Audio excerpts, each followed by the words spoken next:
اهتموا جيداً بأن تحافظوا على نظافة أنفسكم والمكان.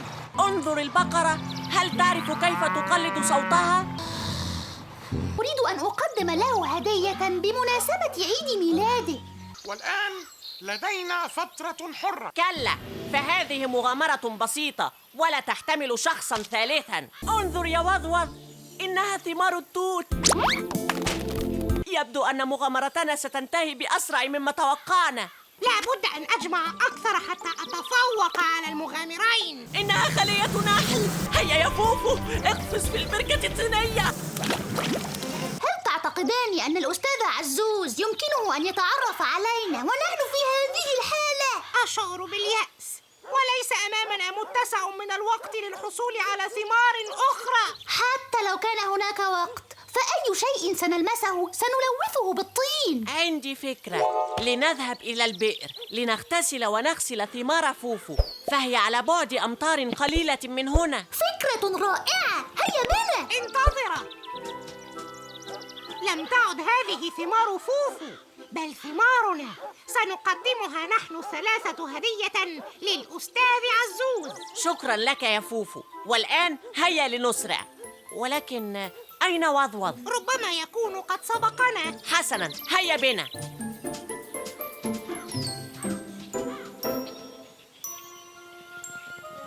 يا عم أمين، هيا أطلق آلة التنبيه استعدادا للرحيل. لا أستطيع أن أملأ الدلو، فالمياه تبدو قليلة. من الأفضل أن نتحرك، فالسيارة على وشك الرحيل. دعني أحاول أنا. لن أتحرك من هنا قبل أن أغتسل، فالأستاذ عزوز لن يسمح لي بركوب السيارة وأنا في هذه الحالة. وأنا كذلك. إذا تأخرنا ستغادر السيارة من دوننا. من الأفضل أن نذهب كما نحن ونقص عليه ما حدث، فهو طيب القلب وسيسامحنا. لا، لن يقبلنا، فهو يكره القذارة. احترس من السقوط يا وضوض.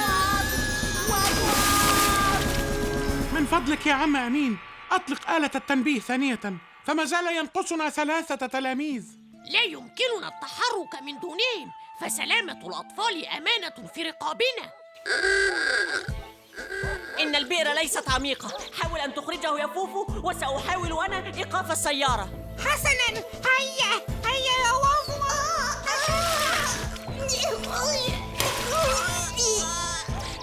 يا أستاذ عزوز، انتظرونا.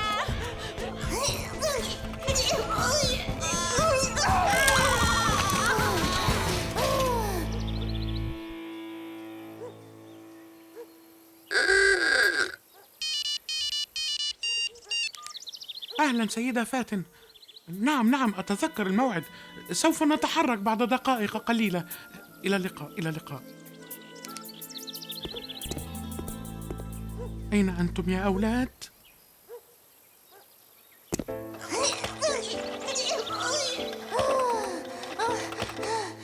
أين بطبط؟ يا أستاذ عزوز، انتظرونا، نحن هنا. لا تتركونا هنا، النجدة.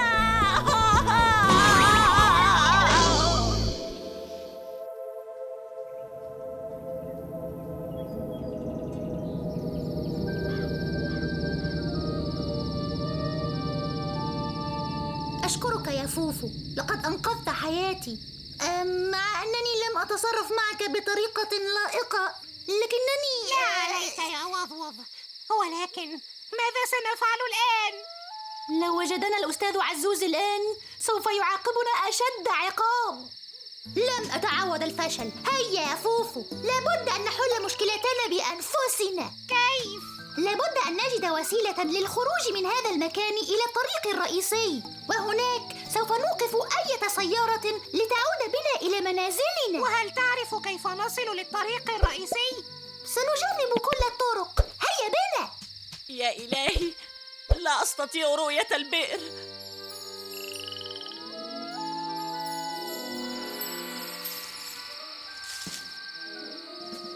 لقد ضللت الطريق. من أنت؟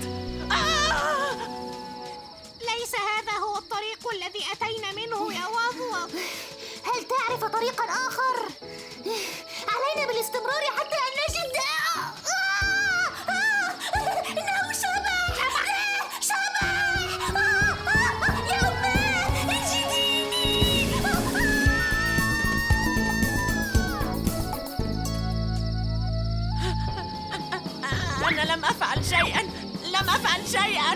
لا تخف يا بطبط. أستاذ عزوز، الحمد لله.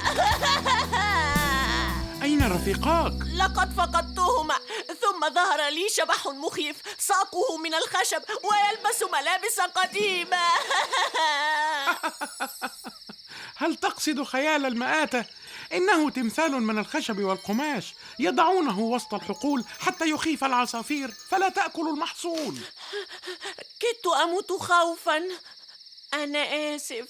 لا بأس يا بطبط، لقد أحضرت معي ملابس قطنية. هيا ارتدي هذه.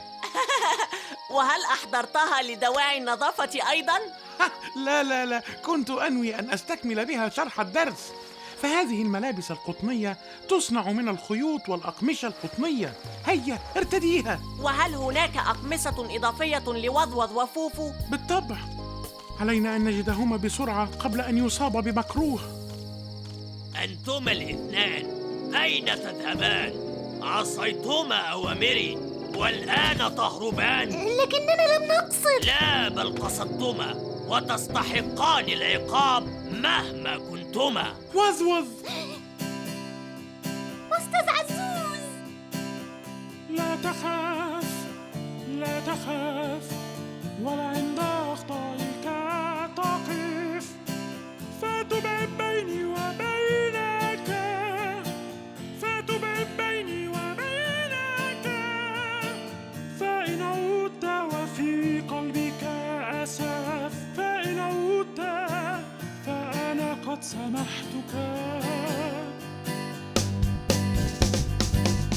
لا تخاف، لا تخاف، ولا عند أخطائك تقف، لا تخاف، لا تخاف، ولا عند أخطائك تقف، فتبعد بيني وبينك، فتبعد بيني وبينك، فإن عدت وفي قلبك أسف، فإن عدت فأنا قد سمحتك،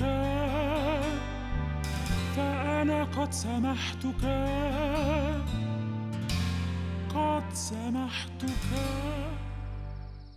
أنا آسف يا أستاذ عزوز، لقد أخطأت حين تصرفت من نفسي معتقداً أنك لن تسامحني. وأنا أخطأت حين ألقيت الحجارة على الأشجار.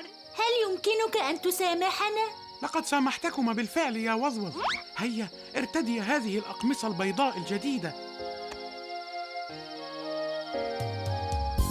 ولنسترح قليلا حتى الصباح. هل سامحتنا حقا يا أستاذ عزوز؟ بالطبع يا بني. اعتقدنا أنك تكره القذارة. بالطبع أكرهها لأنها تؤذيكما، لكنني أحبكما وكنت أتوقع أن تدرك ذلك وتطلب المساعدة. أردنا أن نعالج الأمر بأنفسنا. عندما تعجز عن مساعدة نفسك لا تتعالى، واتجه فوراً لطلب المساعدة من الذي يقدر أن يمدك بها.